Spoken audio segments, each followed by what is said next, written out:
Olá, eu sou a Ana e hoje vou falar sobre o livro Mulheres e Poder, de Mary Beard. Eu estou a filmar no telemóvel, o Luís teve que levar as duas câmaras para um trabalho, portanto vamos ver como é que isto corre. Este é o livro, é da Bertrand Editora e deixa-me cá ver, eu penso que ele é de 2017, exatamente. Foi escrito em 2017, a primeira, ou publicado em 2017, cá em Portugal, em maio de 2018, foi a primeira edição. A forma como eu conheci a Mary Beard foi casual. Queria ver documentários sobre a Roma Antiga, sobre a Grécia Antiga, enquanto estivesse a trabalhar e encontrei uma série de documentários dela, documentários da BBC. E depois percebi, depois comecei, achei a piada, porque estamos a falar de uma senhora já com alguma idade, eu diria 50 e muitos, ou 50, pronto, com o cabelo branco, ela não estava super arranjada, aparentemente não está maquilhada, com uma forma de vestir muito pouco académica, vamos lá, aquilo que eu estou habituada a ver numa série deste tipo, ou num documentário deste tipo. Normalmente tenho a ideia que os apresentadores ou as apresentadoras estão mais arranjados ou têm uma forma de se arranjar mais clássica. Não é o caso dela, pronto. Então logo aí chamou-me a atenção. E depois gostei bastante dos documentários porque achei-os muito acessíveis e a forma entusiasta dela a falar sobre os romanos, etc. Enfim. E então acabei depois por ver outra série de entrevistas, conferências, que estão todas disponíveis. Tem imensa coisa disponível no YouTube, incluindo esses tais documentários. E depois ouvi uma conferência ou uma apresentação deste livro, Mulheres e Poder. Se vocês apanharem, eu também posso ver se apanho e posso colocar lá em baixo. Essa conferência sobre este livro vão acabar por retirar bastante do que aqui está, porque ela dá alguns exemplos, vai buscar algumas referências à Roma Antiga, acerca desta relação entre as mulheres e o poder, e então foram coisas que depois eu fui reconhecer no livro. Eu achei o livro muito acessível, é muito despretensioso. É um livro pequeno, eu li isto numa noite, para aí em 2 horas e meia. Ele parece bastante grosso, mas as folhas são muito espessas. E então, e tem várias imagens. Enfim, isto tudo para dizer que se lê muito bem e até diria rapidamente. Posso apresentar mais formalmente a Mary Beard, portanto está aqui na badana uma fotografia da senhora e depois uma nota biográfica. Mary Beard é uma renomada classicista reconhecida a nível mundial. É professora no Newnham College da Universidade de Cambridge, membro da Academia Britânica e da Academia Americana das Ciências e das Artes e editora da secção Clássicos no Times Literary Supplement. CPQR, o anterior livro de Mary Beard, também publicado pela Bertrand, isso é um outro livro que eu mandei vir, é sobre a Roma Antiga. É um best-seller internacional e venceu o Prix du Livre d'Histoire 2017. Mary Beard é autora do blog A Dawn's Life. E depois aqui na contracapa fala um pouco sobre o que trata este livro. Uma coisa que se repara logo muito rapidamente é que Mary Beard é uma feminista. Pronto.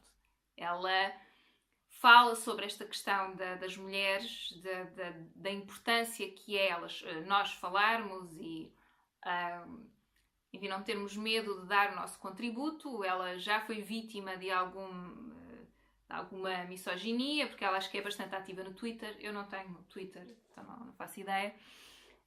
E do facto e muito crítica do facto de muitas vezes nos quererem calar por causa da nossa condição de mulheres. O género está calada, vai para a cozinha, vou-te violar, coisas assim. Pronto, que não contribuem para nenhum tipo de construção ou de crítica construtiva, melhor dizendo, mas que vão buscar comportamentos já muito antigos, não é? De que a mulher não deve ter a palavra, não deve falar sobre política, história, seja o que for. Ela fala de várias questões, ela aborda várias questões. Eu achei por vezes que o livro não estava muito estruturado, achei por vezes um pouco confuso. Se calhar o facto de se basear em 2 conferências, uma de 2014 e outra de 2017, que estão um pouco afastadas no tempo, é um bocadinho pré-Donald Trump, pós-Donald Trump, que é um misógino e outras coisas mais que está no poder, não é? Nos Estados Unidos, que já mostrou que não tem assim grande respeito pelas mulheres. ela refere também por alto estas questões. Penso que esse facto talvez torne o livro por vezes um pouco confuso. Mas, mesmo assim, continua a ser acessível, mas gostava que estivesse um bocadinho mais estruturado. Logo no prefácio, ela fala um pouco da mãe, da avó, que foram duas mulheres trabalhadoras, uma que não conseguiu ou que sentiu muito a desvalorização no trabalho por ser mulher, o caso da mãe dela, e o caso da avó, que quando engravidou teve de deixar o trabalho para cuidar da casa e da família. Enfim, a Mary Beard já sai deste estereótipo mais machista, vamos lá, porque trabalha, é casada e tem filhos e continua a trabalhar e continua a fazer a sua vida profissional. E é muito engraçado porque num dos documentários sobre eu não sei se era sobre Roma no geral, se era sobre Pompeia. Ela também tem um documentário sobre Pompeia. Enfim, tem imensa coisa no YouTube. E eu vi aquilo tudo. Aquilo que eu consegui apanhar, vi. E num dos documentários aparece o marido dela, porque é também investigador, também é historiador e é especialista, agora já não sei bem em quê, mas ela encontrou-se com ele nessa qualidade, mas diz no documentário que é o marido dela. E pronto, em que ele explica uma parte da vida dos romanos. Eu agora não estou a lembrar exatamente do que era, mas enfim, achei isso interessante. E ela aqui neste livro fala então desta, enfim, como é que eu ia te chamar a isto? Deste comportamento recorrente que é o de ou tentar silenciar a mulher que se expressa, ou nem sequer a deixar falar, ou ignorá-la e não dar importância ou não dar atenção àquilo que ela diz. Ela vai buscar algumas... E também ridicularizar a mulher que tem poder. Ela fala aqui de vários casos atuais, como a Theresa May, a Angela Merkel, a Hillary Clinton. Portanto, quer se gosta ou não se gosta destas mulheres, portanto, a forma... as estratégias que foram usadas para diminuir o seu poder, vamos lá, foram sempre assim um pouco baixas e atacando-as na sua condição de mulheres. Depois também fala de outra coisa que eu acho interessante, que é o facto de às vezes se pensar que uma mulher, porque tem poder, imaginemos politicamente, que só pode tratar de assuntos que tenham a ver com a condição feminina. Imaginemos um horário de trabalho mais amigo da família, sei lá, legalização do aborto, legalização, imaginemos, da prostituição, para tentar controlar o tráfico de mulheres e de outros, enfim, não são só as mulheres que são prostitutas, mas penso que são as mais prevalecentes. Portanto, isto da igualdade não quer dizer que então, se uma mulher sobe a um patamar, digamos, mais alto dentro da escala social, que então só vai tratar de assuntos de mulheres. Não devia existir esta coisa dos assuntos de mulheres, devia ser os assuntos da humanidade, de todos, não é? Portanto, penso que o objetivo da igualdade é esse. É claro que há assuntos que são mais femininos e assuntos que são mais masculinos, mas se calhar deviam ser defendidos por todos e não só pelas mulheres. É claro que mal fora se as mulheres não defendessem os seus próprios interesses, não é? Isso seria muito estranho. Portanto, acho bem que o façam. Mas era bom que isso fosse algo generalizado em termos de raça humana e não de um género. Portanto, defender só aquele género. Pronto, eu achei interessante esse ponto de vista porque ainda não tinha pensado muito seriamente acerca do assunto. O livro depois está dividido... está muito claro. Tem o prefácio, a voz pública das mulheres, mulheres no poder. Portanto, estes serão a primeira, diria, a conferência de 2014 e a segunda de 2017. E depois um prefácio... referências e outras leituras, agradecimentos, lista de ilustrações, índice remissivo. Devo dizer que está um livro muito bem, em termos, está muito bem organizado. Eu acho é que os textos das conferências, a forma como foram transcritos, acho que não estão muito estruturados. Podiam estar assim um bocadinho mais organizados. Pronto, enfim, mas o livro em si está muito bem organizado. É um livro bonito, é um objeto bonito, tem várias imagens, sendo que as imagens estão numeradas e identificadas com uma pequena legenda, o que é ótimo, porque digo-vos, não acontece sempre. Eu tenho um livro que gostei de ler, pronto, que é o Livrarias, se não me engano, que estava a olhar porque está ali, que não tem as imagens identificadas, é uma coisa que me chateia, porque depois não percebo muito bem, nem sempre é muito claro porque é que aquela imagem está ali, enfim. Aqui é muito claro. E ela começa logo no primeiro capítulo, não é? Que é A Voz Pública das Mulheres, por falar do livro Odisseia, de Homero, que é um clássico, não é? Da literatura ocidental, e em que há um episódio em que a Penélope, portanto, a Penélope é a mulher do Odisseu, que está a fazer a viagem de volta para casa. Ela está em casa, por sua vez, com o Telêmaco, que é o filho adolescente dela. E a dada altura está um músico a tocar umas baladas assim um bocado tristes, e ela está um bocado deprimida, porque está a pensar no marido, que está lá não sei onde. Ela tenta voltar para casa e pede ao músico para tocar outra música. E o filho diz-lhe... Eu vou-vos ler o que é que o filho lhe diz. Mãe, disse, volta para os teus aposentos e retoma o teu trabalho, o tear e a roca. O discurso caberá aos homens, a todos os homens e a mim acima de todos. Pois meu é o poder nesta casa. Pronto. As mulheres na Roma Antiga não tinham voz pública. Portanto, elas não falavam sobre questões públicas, nem eram consideradas como, quando falavam, que estivessem a falar... Portanto, se falavam, e houve mulheres que falaram, era sempre em defesa das mulheres, do grupo das mulheres. Portanto, não por todos, não era pela sociedade, pelos romanos, não. Portanto, eram consideradas um grupo à parte. E houve alguns tratados, alguns ensaios, enfim, de vários escritores romanos, não só escritores, sei lá, retóricos, enfim, sobre a mulher, que diziam que a voz da mulher era muito irritante, era muito aguda, distraía toda a gente, que até fazia mal à saúde, enfim, assim, coisas do arco da velha. E depois nós também temos, às vezes, alguma mania de menosprezar, não é? De género, referimos às mulheres como galinhas, que falam de forma estridente, que cacarejam. Eu conheço algumas mulheres que têm vozes estridentes, concordo. Também conheço homens que têm vozes desagradáveis. Portanto, não acho que seja uma característica das mulheres. Pronto. E aquilo que eu noto também nesta coisa do discurso da mulher, não é? Da mulher se expressar, dizer o que pensa, etc., noto muitas vezes em contexto profissional, eu acho que, por acaso até acho que já referiste no outro vídeo, mas não interessa, pronto, este é o sítio mais indicado, que já me aconteceu a mim, já aconteceu à minha mãe, acontece com a minha irmã,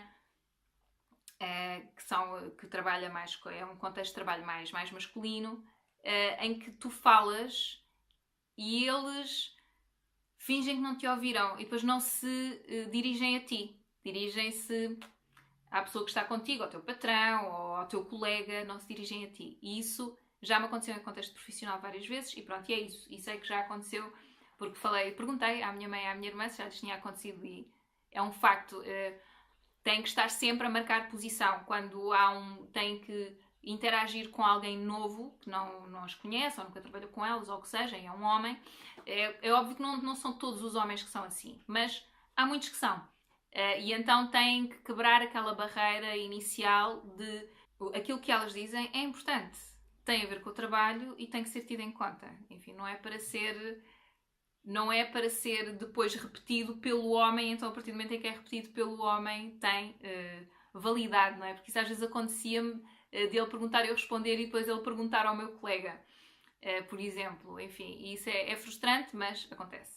Isto aqui, basicamente, é um ponto de vista pessoal da Mary Beard. Ela está a refletir. É como se ela estivesse um pouco a refletir em voz alta. É claro que ela depois faz referências a várias obras da Antiguidade, a vários filósofos, escritores, a estas figuras políticas também, estas mulheres de que eu já falei, Theresa May, a Angela Merkel, a Hillary Clinton. Portanto, ela faz essas referências todas, deixa a bibliografia, porque se quisermos investigar alguma destas referências que ela faz, mas acaba por ser sempre um ponto de vista muito pessoal dela, aquilo que ela pensa, aquilo é que ela refletiu. Ela, entre outras coisas, diz que não é só uma questão de misoginia, é também o facto de nós sermos herdeiros de uma determinada forma de pensar a mulher. Portanto, é algo que se tem vindo a propagar desde há milénios, quer dizer. Então, por isso é que é importante estudar estas civilizações, porque assim compreendemos muito bem o que se passa hoje. Mas depois não é só isso. Ela aqui na página 33, há modelos de discurso que ainda são seguidos hoje. E ela dá aqui um exemplo. Os nossos termos de análise retórica remetem diretamente para Aristóteles e Cícero, antes da era de Donald Trump, costumava ser comum realçar que Barack Obama ou os escritores dos seus discursos tinham aprendido os seus melhores truques com Cícero, e aqueles cavalheiros do século XIX que conceberam ou consagraram a maior parte das regras e procedimentos parlamentares na Câmara dos Comuns foram criados precisamente com as teorias clássicas, slogans e preconceitos que tenho vindo a citar. Uma vez mais, não somos simplesmente vítimas ou joguetes da nossa herança clássica, mas as tradições clássicas forneceram-nos um poderoso modelo com o qual pensamos acerca do discurso público. Portanto, não é que é isso, não é que sejamos escravos desta história toda, mas não é que sejamos escravos de toda a história que está para trás, mas somos um produto dessa história também. Portanto, há preconceitos desses que nós carregamos connosco. Sim, é um bocado inevitável. Eu acho que por isso é que eu depois interesso muito por ler, conhecer melhor a Bíblia, conhecer melhor os gregos e os romanos, é uma coisa que eu quero fazer a seguir, porque acho que tem tudo a ver com a identidade, com a nossa identidade, perceber um pouco porque é que estamos neste ponto e, enfim, e com essas informações tentar dar um passo à frente ou tentar desconstruir um pouco essas ideias, neste caso, ideias machistas. E pronto, eu não vou falar muito mais, vou só falar de outras duas ideias que eu achei muito interessantes no livro e depois paro, porque eu acho que vale a pena vocês comprarem e ler. Ela fala sobre muitas outras questões também, faz imensas referências, portanto, acho que é algo que vocês depois também têm que explorar e devem explorar, quem tem interesse nestas temáticas, obviamente. E então, estas duas questões a primeira, que é bastante óbvia, mas que é o que acontece, é o que se vê mais, que é quando uma mulher começa a ascender numa escala social, nem é social, política, portanto, começa a ascender a cargos considerados normalmente masculinos. Costuma acontecer que ela própria se masculiniza um bocado, aquela coisa de se vestir de forma mais masculina, usar saia e casaco, ou calças e casaco, saltos baixinhos, enfim, cores muito discretas. Se calhar não estar tão preocupada, isso depois talvez seja até uma opção pessoal, não se maquilhar, ou etc. Pronto, isso depois será uma opção pessoal, mas eu acho que há um pouco essa tendência que se vê, por exemplo, Angela Merkel, lá está estes três exemplos, estas três mulheres que são bastante visíveis e que politicamente chegaram a uma posição em que são muito mediáticas já e têm uma forma de se arranjar e de se apresentar extremamente masculina, eu acho. A Theresa May talvez um pouco menos, mas também não é muito menos. E eu acho que simbolicamente tu rejeitares a tua feminilidade não é bom, não é? Porque basicamente o que estás a dizer ou aquilo que estás a passar é que o facto de ser mulher tens que mitigar um pouco o teu lado feminino, porque esse lado feminino não te torna digna de ocupares aquele lugar que até hoje era considerado masculino. E eu acho que isso não nos ajuda. É claro que há mulheres que não gostam de se arranjar e não estão preocupadas com isso, obviamente. Agora não vou... Quer dizer, não é passar ao extremo oposto, então vamos pôr todas as mulheres que têm um cargo importante de vestido, de saltos altos, super maquilhadas, cabelo super arranjado. Não é nada disso. Eu acho que, de uma maneira geral, o que se tende a ver é que a mulher se masculiniza um pouco para se integrar melhor num meio que é declaradamente masculino. E seria desejável que isso não acontecesse. Não é? Porque a nossa feminilidade faz parte da nossa identidade e faz parte da nossa força também. Portanto, não deve ser rejeitado. Enfim, não deve ser visto como algo de negativo, que é o que eu acho que depois acaba por acontecer. E eu acho que também é muito comum falar-se sobre a aparência física das mulheres, coisa que depois não acontece com muita frequência com os homens. No caso da Mary Beard, por exemplo, ela conta numa das conferências, que não fala disso aqui, não, mas numa das entrevistas que eu vi no YouTube, ela fala de que quando começou a fazer os documentários para a BBC, ela já tinha este aspecto que tem agora, portanto, cabelo branco, sem estar todo penteado, sem base e maquilhagem, porque ela não costuma usar, portanto não queria usar para o programa, e vestida à maneira dela, que é uma forma de vestir pouco académica, pouco clássica. É uma forma de vestir muito pessoal. E que das primeiras críticas que saíram ao programa falava precisamente do aspecto dela parecer velha, de ter mau aspecto, de ser uma falta de respeito, etc, etc, quando eu penso bolas, mas a mim o que me interessa é que ela passe a informação. A mim chamou-me a atenção precisamente por pensar se realmente isto não é o mais importante, não é? E pareceu-me que ela estava bem, estava confortável, portanto ela tinha era que estar confortável para fazer o trabalho dela, não interessa se estivesse muito arranjada ou muito desarranjada. E não era uma questão de ser mais masculina, ela não estava, era produzida. Mas até tinha um estilo que eu acho engraçado, porque há uma cena que tem uns colas, enfim, não interessa. É isso, é muito pouco relevante. E acho que das primeiras críticas, lá está, que saiu ao programa, era da forma como ela se arranjava. Parecia uma velha e, enfim, que devia-se ter arranjado e que era uma vergonha, sei lá, coisas assim. Sem falar mais propriamente do conteúdo do programa, que deveria ser isso que devia interessar, digo eu. E depois há outra questão que ela fala aqui no livro, que eu achei muita piada, porque eu não tinha ideia nenhuma. Eu não sei se vocês conhecem a Medusa, é um ser mítico da mitologia grega, que tem, em vez de cabelos, tem serpentes, e depois quem olha para ela de frente transforma-se em pedra. E é assim um ser horrível, feio, pronto. E já foi usada a imagem da Angela Merkel, Theresa May, Hillary Clinton, com a cabeça da Medusa, porque depois há várias reproduções deste ser mítico na pintura. O Caravaggio pintou uma pintura baseada aliás, até aparece aqui, nessa mitologia, e há quem diga que ele se usou a si mesmo como modelo para o quadro que aparece aqui. Portanto, aqui em cima temos o quadro original do Caravaggio e depois, com a aplicação da cara da Angela Merkel, aqui da Hillary Clinton e outra adaptação de opositores à Hillary Clinton, do rosto do Donald Trump no corpo de Perseu. Isto já é uma escultura que eu agora não sei de quem é. É uma escultura de Perseu a matar a Hillary Clinton, e nesta escultura a estátua até está a esmagar o corpo decapitado da Medeia e depois está a segurar na cabeça da Medeia, desculpem, o corpo decapitado da Medusa, e depois está a segurar na cabeça da Medusa, que aqui tem uma fotografia da Hillary Clinton aplicada. Pronto. A Medusa, eu só fiquei a saber isto depois de... Não foi depois de ler este livro, foi depois de ver uma conferência sobre o livro. A Medusa, originalmente, era uma mulher muito bonita. E na vila onde ela vivia havia um templo de Atena, e ela decidiu, uma deusa grega, e ela decidiu que queria ser uma sacerdotisa, portanto, uma rapariga virgem a trabalhar no templo de Atena. Havia muitos avanços de vários homens para esta rapariga, mas ela sempre a rejeitar as atenções, porque ela queria permanecer virgem, queria continuar a ser sacerdotisa, era muito devota à deusa Atena. Atena já começava a não achar muita piada, porque já iam homens ao templo para ver a rapariga e não para adorar a deusa, não é?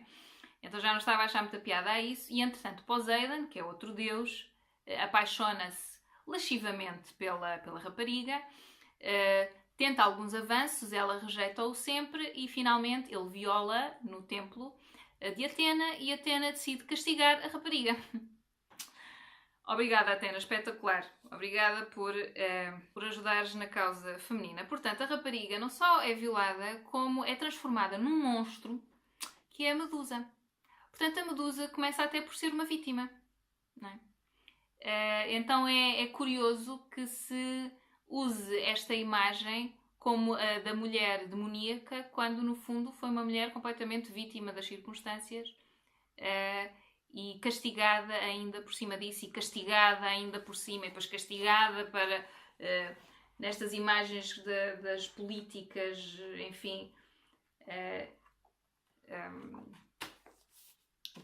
cujos rostos depois são aplicados na imagem da Medusa. Pronto, eu achei isso curioso, e era uma coisa que eu não sabia, não fazia ideia que a Medusa tinha essa história de vida tão trágica. Eu recomendo a leitura do livro, acho que é uma leitura muito acessível, acho que é um livro que se lê bem, e acho que depois pode dar aso a outras leituras posteriores. É possível que eu volte a ler e que depois venha aqui à bibliografia e que pesquise outros dos livros. Eu agora, como tenho tanta coisa que quero ler, não vai ser para já, mas é um livro de consulta, de relembrar algumas ideias, e é um livro que acaba por ser feminista.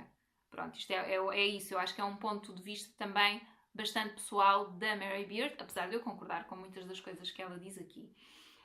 Eu aflorei, portanto, há muitas outras coisas que ela explora mais profundamente. Eu aqui falei daquilo que me chamou mais a atenção, mas acho que vale a pena vocês lerem e tirarem as vossas próprias conclusões. E pronto, se lerem ou se já tiverem lido, deixem a vossa opinião lá em baixo, entretanto. E até à próxima. Tchau, tchau!